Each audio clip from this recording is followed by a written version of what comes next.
The war began, as it often did for the Empire, with indifference. Admiral Xyler reclined in the command cradle of his flagship, claws drumming idly against the armrest as his fleet reduced another human colony to smoldering glass. The planet's defenses had crumbled within minutes. No great battle, no meaningful resistance, just another line of fire in the endless ledger of conquest. His subordinates spoke of efficiency, though Xyler heard only boredom. Humans were useful as a nuisance, perhaps, but hardly as a foe. Their colonies fell like dominoes, their ships were primitive and scattered, and their people, soft, fragile, emotional, died screaming into the void. He had grown weary of it. The conquest of humans was supposed to be a test of endurance, a lesson for lesser species that resistance to the Empire was futile. Instead, it felt like swatting flies. The bridge crew spoke of pacification campaigns with the same tone they used for routine supply reports. When one junior officer asked if they should slow the bombardment to prolong the spectacle, Xyler barely stifled a sigh. If you must amuse yourself, do it quickly. This one has no audience. The Admiral knew that somewhere in the deep core of the Empire, the High Council would nod in approval. Another world erased, another step toward absolute dominion. But even that thought barely stirred him anymore.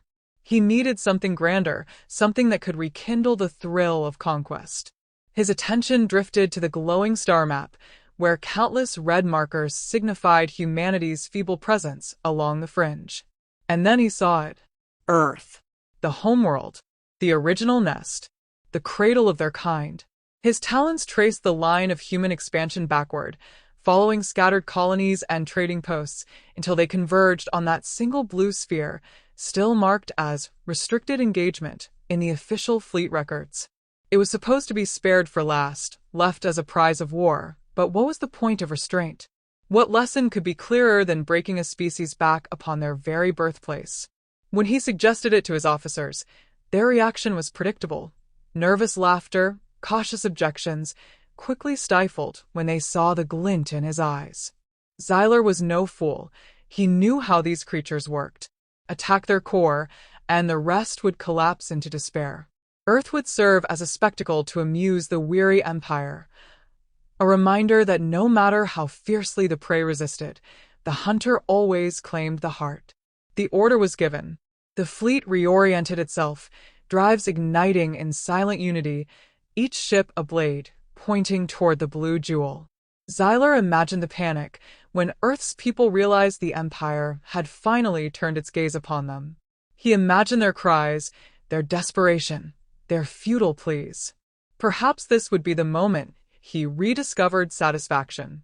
But then the transmissions began. The first came as his forward scouts entered Sol. Instead of the terrified gibberish he expected, the human signal carried laughter. Not the nervous, broken laughter of fear, but deep, rolling amusement, as if the appearance of the Empire's ships was some grand joke at the humans' expense. The translators rendered it faithfully, a chorus of voices laughing until they were breathless, punctuated by words in calm, measured tones. "We were wondering how long it would take you." Xyler frowned. The bridge crew shifted uneasily, unsure if they were hearing a glitch. One of his captains demanded to know if this was a plea disguised as mockery. Another suggested the humans had gone mad from despair. But the Admiral heard something different. There was steadiness beneath that laughter, a patience that unsettled him more than defiance ever could. The scouts pressed closer. They expected primitive orbital defenses, maybe a handful of outdated warships. Instead, the humans responded with silence. No weapons fired, no fleet scrambled, just the quiet hum of distant transmissions. It was as if Earth itself was waiting. Xyler leaned forward. Transmit demand for surrender. The message went out, carried on every frequency. Submit or be destroyed. For a long moment, there was no reply. And then it came, calm and deliberate, spoken in flawless galactic standard. You have mistaken patience for weakness. You have mistaken silence for submission. This is your first mistake. It will also be your last. The words settled over the bridge like a shroud. Some officers scoffed, muttering about empty bravado. Yet Xyler felt a tightness in his chest, an unease he had not known in centuries. The humans were not pleading. They were warning. The Admiral masked his unease with a cold smile. They laugh because they do not understand.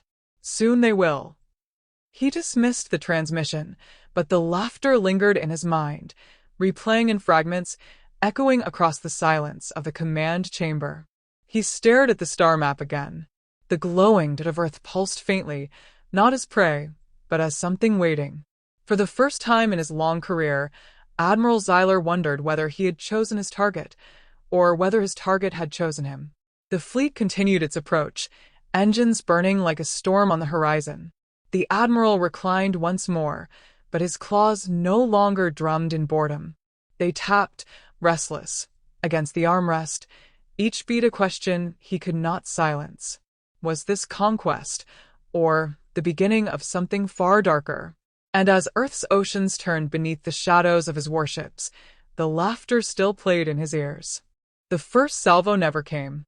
Admiral Xyler expected the humans to unleash a pitiful barrage of missiles or plasma fire, the kind of desperate resistance he had seen a dozen times before. Instead, the void remained still, and the silence pressed against him like a hand around his throat.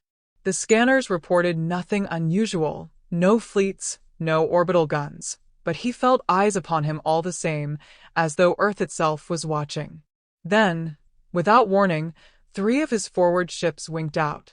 Not destroyed, not torn apart by weaponry, simply gone. Their transponders blinked once and fell silent. Confusion rippled through the bridge. Officers scrambled to recalibrate sensors, to explain the impossible. Xyler demanded answers, but the data was clean. One moment his ships existed, and the next they did not. The Admiral had crushed rebellions, fought pirates, and annihilated civilizations, but never in his long service had he seen war conducted like this, precise, invisible, and merciless. A second transmission arrived. The same calm voice, the same undercurrent of dark amusement. We warned you. We gave you patience. You answered with arrogance. Now you will learn why humanity hides its claws. The crew stiffened. Even the translators carried unease, as if reluctant to shape the words. Xyler forced a bark of derision, but the sound rang hollow. He ordered the fleet to spread out, to hunt whatever weapon the humans had deployed. Yet the more they searched, the less they found. The planet's orbital space was empty of defenses. Its skies glimmered with ordinary satellites. Its surface radiated with the bustle of a thriving population, unshaken by the fleet above them. They behaved as though nothing threatened them at all. And then the trap revealed itself. The Admiral's star map flickered, its lines of supply and reinforcement unraveling in crimson flashes.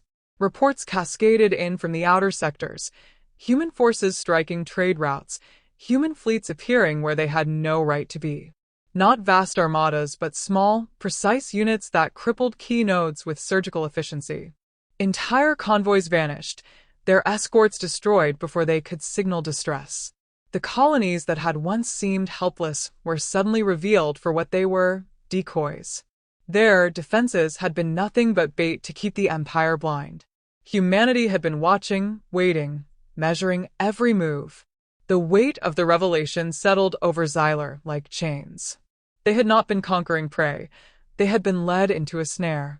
On Earth's surface, a human delegation appeared across every frequency, their faces cold and unsmiling. No pageantry, no flourish, only measured precision. A woman, her eyes sharp as steel, spoke with the same unnerving calm. Your empire believed us fragile. It mistook mercy for fear. We allowed you your arrogance because we required time. That time has passed. Her voice carried no hatred, no triumph. It was the tone of someone stating a fact, as immutable as gravity. Behind her, images unfurled. Massive shipyards hidden within asteroid belts, fleets birthed in silence, weapons testing conducted far from prying eyes. Humanity's true arsenal revealed itself not as a desperate scramble, but as a masterpiece of patience. For decades, They had endured the raids, surrendered colonies, and sacrificed outposts, all to conceal the quiet rise of a war machine the Empire had never suspected. Xyler's officers were shaken. Some whispered that it was a bluff, an elaborate deception. But the Admiral knew deception when he saw it. This was no theater. The humans had been preparing for the day the Empire overreached. And he, in his hunger for spectacle, had delivered himself into their hands.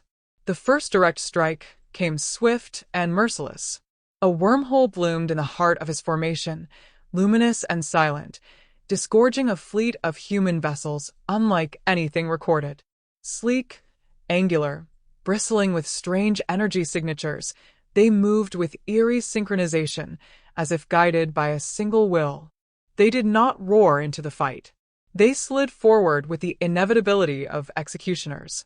His ships fired, saturating the void with plasma and kinetic fire. The humans did not dodge. They vanished, slipping between the shots as though space itself bent for them. Their counterattack was surgical. Engines severed, reactors disabled, bridges silenced. Xyler watched in disbelief as an entire wing of destroyers went dark without a single explosion. The humans did not waste energy destroying ships. They carved away control, leaving hulks adrift like corpses on a tide. Panic rippled through the fleet. Orders turned to shouts, discipline to chaos. Xyler bellowed commands, forcing them to hold formation. But the enemy was everywhere and nowhere, striking with a precision that mocked the Empire's might. He stared at the humans' vessels, sleek shadows sliding through his formation, and for the first time understood the laughter. They had never feared him. They had been waiting for this moment, amused at the inevitability of his mistake. The joke had never been theirs to bear. When the last human ship vanished back into its wormhole, silence returned to the void. Hundreds of Empire vessels floated crippled, their weapons gutted, their bridges blind. No debris, no carnage, only stillness. Humanity had chosen not to destroy, but to demonstrate. A message written in fire across the stars. We could have ended you. We chose not to yet. Xyler sat rigid in his cradle, his throat dry. Around him, his officers whispered of retreat, of regrouping, but none dared speak too loudly. They all felt it, the shift of power, the inversion of predator and prey. The Admiral's claws dug into the armrest as he tried to summon anger, to remind himself of the Empire's vastness, its legions, its supremacy. Yet the words caught in his chest. For the first time in his career, he doubted. The transmission came one last time, the same human woman, her gaze steady and unblinking. This was your warning. Leave now and live. Persist and we will not stop. The screen went dark. Xyler stared into the void where the wormhole had closed, the silence of his fleet pressing against him like a judgment. He knew the Council would demand retribution, demand escalation. They would see weakness if he returned empty-handed. Yet in his heart, he felt the truth pressing against him, cold and immovable. The Empire had not uncovered a primitive race. It had awoken a rival, and for the first time, Admiral Xyler felt the weight of fear. Admiral Xyler did not sleep after the retreat. He sat alone in his private chamber, a single screen flickering before him. Hours of human history unfolded across its surface, dragged from intercepted archives, each image more disturbing than the last. He watched trenches swallowing millions in mud and fire, cities reduced to ash under skies streaked with flame, soldiers fighting not for empire, but for survival itself. He saw faces caked with blood and frost, armies that refused to surrender even when death seemed certain. Humanity had been tearing itself apart for thousands of years, and yet, against all odds, it endured. The laughter made sense now. They had lived with war so long it was etched into their marrow. Where the Empire had grown fat on conquest and ceremony, humanity had been sharpening itself on the whetstone of despair. The more Xyler watched, the more his claws trembled. His people fought for dominance, for pride. Humans fought because not fighting meant extinction. And extinction, they had decided long ago, was unacceptable. The door chimed, interrupting his vigil. Xyler snarled for the intruder to enter, and his aides stepped forward, posture taut with unease. The High Council demanded his presence. They required explanations, strategies, reassurances. The human sudden rise had rippled across the empire like a virus, infecting governors and admirals with whispers of doubt. Xyler straightened, forcing the tremor from his limbs. He could not afford to carry his fear into that chamber. The council hall glittered with decadence, gold and crystal reflecting the harsh light. 12 elders sat in their thrones, eyes sharp as knives, their expressions carved from stone. Xyler bowed, though he felt the weight of their scrutiny like a blade against his neck. "You fled," one elder hissed. "You abandoned conquest at the cradle of a primitive race." Xyler forced his voice steady. "I preserved the fleet. Had we pressed forward, none would have returned. Humanity is not what we believed. They are not prey. They are prepared." A murmur rippled through the chamber, part disbelief, part fear. Another elder leaned forward, lips curling in contempt. "Prepared? They are children. Clever perhaps, but their fleets are few, their numbers limited. You let their trickery unman you." Xyler's patience cracked. Trickery does not dismantle fleets without firing a shot. Trickery does not sever supply lines in a single night. They have technology we cannot track, tactics we cannot counter. They have studied us as we mocked them. They waited for arrogance to blind us, and it has. Silence followed, sharp and accusing. Some elders shifted uneasily, recognizing the truth in his words. Others sneered, unwilling to admit weakness. Divisions split the chamber, and the admirals saw it clearly, the empire itself fracturing. "They must be crushed," an elder thundered. "Gather the armadas.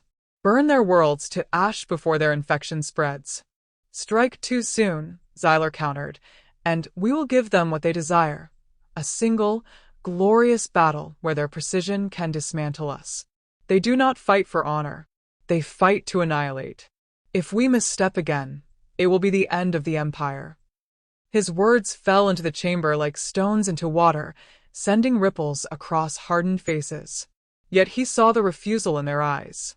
They would not yield to caution. Pride was too deeply carved into their bones. They would rather risk ruin than admit fear. When the session ended, Xyler walked from the hall with his jaw clenched, his thoughts a storm. He had tried to warn them, and they had dismissed him as weak. Perhaps he was. Or perhaps weakness was the only wisdom left. Reports flooded in as he returned to his flagship. Human fleets striking again, wormholes opening like jaws across the stars, outposts silenced overnight.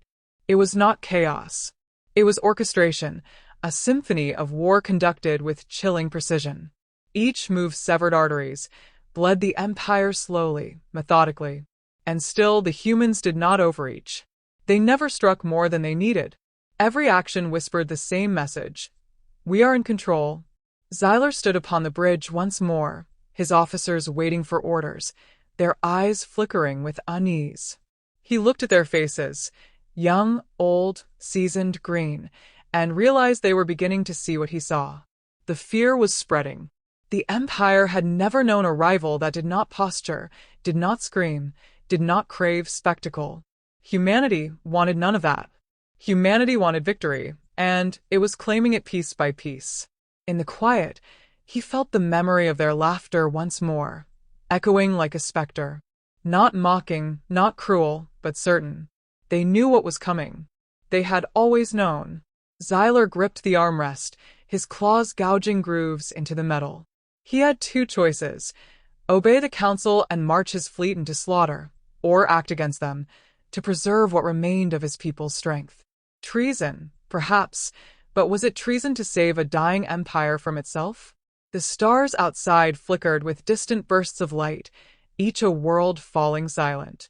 He thought of the human's warning, the calm voice that spoke without hatred. "Leave now and live.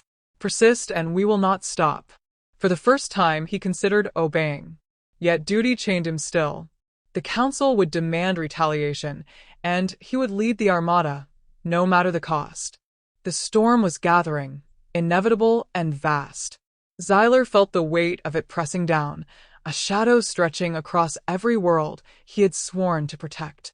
And deep within, buried beneath the armor of command, a single truth gnawed at him with merciless clarity. The Empire was not preparing for war. It was preparing for its funeral. The Armada filled the void like a storm given form, thousands of vessels arrayed in perfect symmetry, banners of the Empire gleaming against the starlight. To Admiral Xyler, it should have been magnificent, a sight to kindle pride in any commander. Instead, he felt only dread, as though he were staring into the maw of inevitability. He stood on his bridge, his officers waiting for the order to advance, and wondered if he was commanding warriors or pallbearers for an empire that no longer knew how to live. The Council's decree had been absolute: crush the humans, erase their cradle, and restore the illusion of dominion. Xyler knew it was folly, yet his protests had been drowned beneath the roar of pride. Now the burden was his to carry, and the weight of it pressed into his bones. The wormholes opened without warning, not in front of his fleet but behind, above, and within. Rips in space bloomed like silent blossoms, and through them poured the humans' fleets. Not vast in number, but terrifying in precision.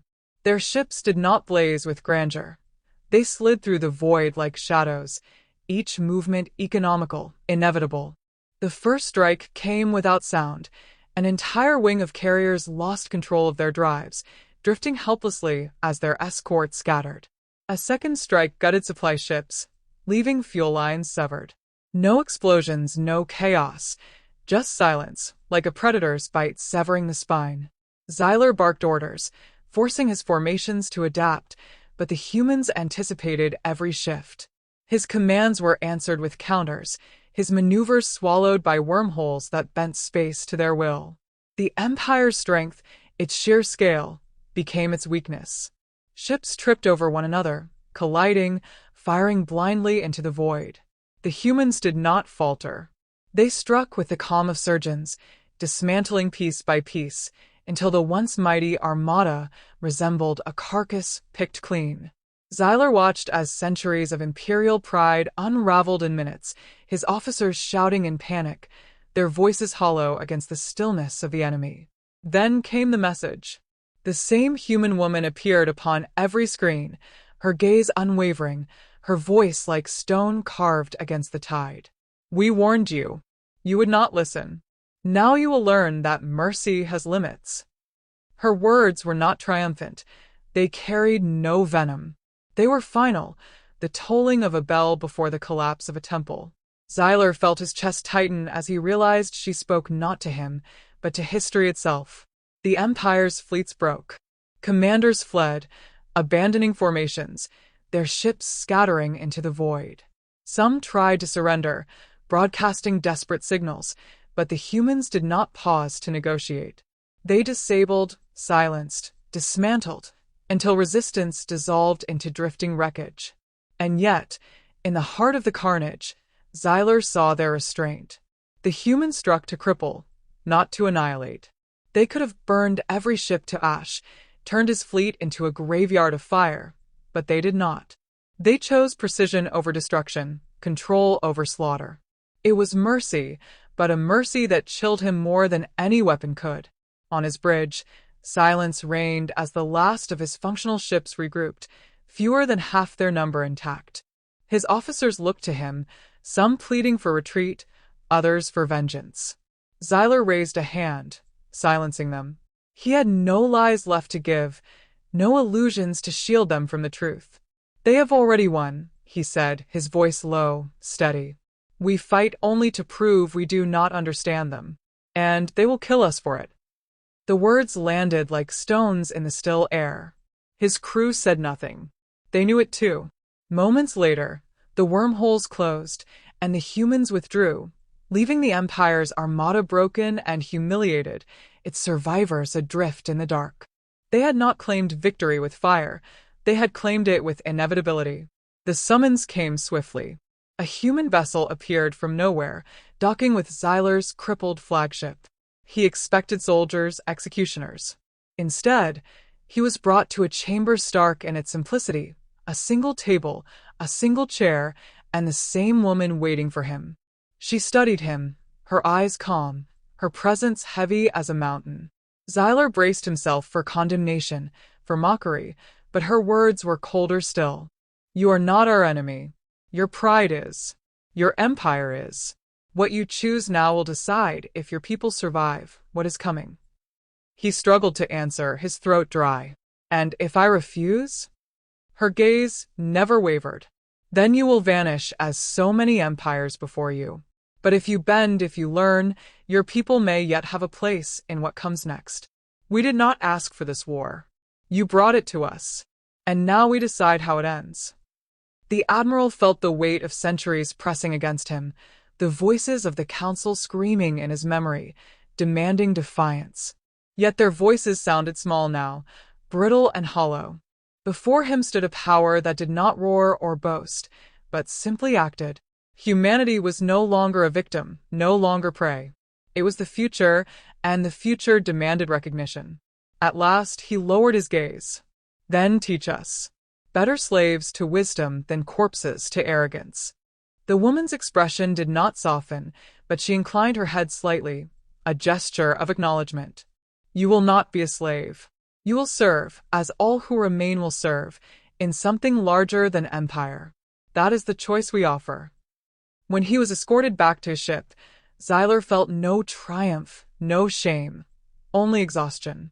The laughter he had once dismissed still echoed in his memory, no longer a riddle but an answer. They had laughed because they had seen this end long before he had. As the remnants of the Empire's fleet limped away, the Admiral cast one last glance at the blue sphere of Earth, the cradle of the species that had undone his people. He realized then that the galaxy itself had shifted. No council decree, no armada, no legacy could change that. Humanity had awoken. It had revealed itself not as a victim, but as the architect of what was to come. And though Xyler did not know what future awaited, he understood one truth with chilling clarity. The galaxy would never again belong to the Empire. It would belong to the humans, who had laughed at conquest and answered with inevitability.